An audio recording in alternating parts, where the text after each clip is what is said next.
ballots behind barricades. Uganda votes in silence as tension grips the nation. Uganda went to polls on Thursday with its streets heavily guarded, its internet switched off, and its people bracing for the unknown. As voting began, the East African nation found itself suspended between fear and hope, democracy and control, continuity and change. President Yoweri Museveni, 81, is widely expected to extend his rule beyond 4 decades, but this election is unfolding under extraordinary tension. A sweeping police and military presence, an opposition under siege, and a nationwide internet shutdown have transformed what should be a civic exercise into a high-stakes test of Uganda's democratic future. A slow start, a heavy presence. As is often the case in Uganda, polling stations opened slowly. But by shortly after 7 a.m. 4 o'clock Greenwich Mean Time, voting was underway in parts of Kampala, AFP journalists reported. Elsewhere, the show of force was unmistakable. In the border town of Jinja, police and army patrols flooded the streets, reinforcing a climate of intimidation rather than reassurance. Partial results are expected later in the day once polls close, but few expect a calm wait. Voting in the dark. Perhaps the most striking feature of this election is what Ugandans cannot see or share. On the eve of the vote, the Uganda Communications Commission ordered mobile network operators to block public internet access nationwide.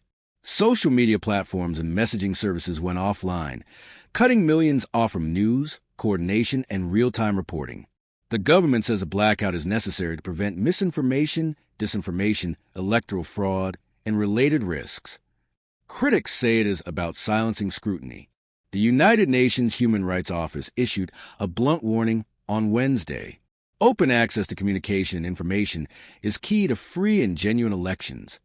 All Ugandans must be able to take part in shaping their future and the future of their country. A young nation, an anxious vote. More than 21.6 million voters are registered to cast ballots.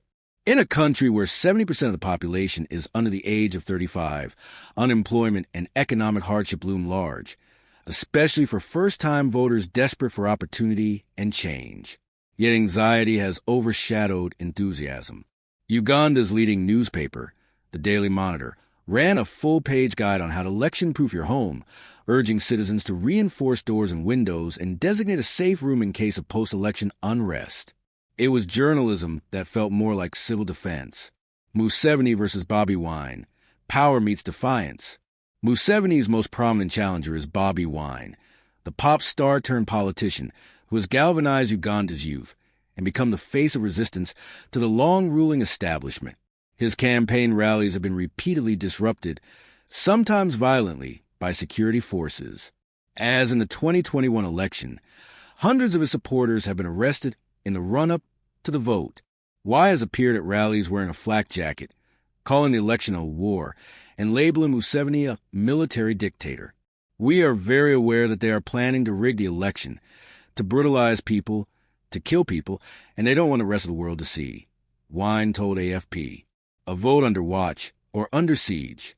The UN Human Rights Office last week warned that Ugandans were heading to the polls amid widespread repression and intimidation against the political opposition, human rights defenders, journalists, and those with dissenting views. As ballots are cast behind guarded polling stations and results awaited in near total digital silence, Uganda stands at a crossroads. This election may confirm the continuation of Museveni's rule, but has already revealed a deeper truth: a nation voting under pressure, watched by soldiers, and heard by the world only in fragments. When the internet comes back on and the results are announced, the question will not only be who won, but what it cost Uganda to get there. News sourced by Luckman.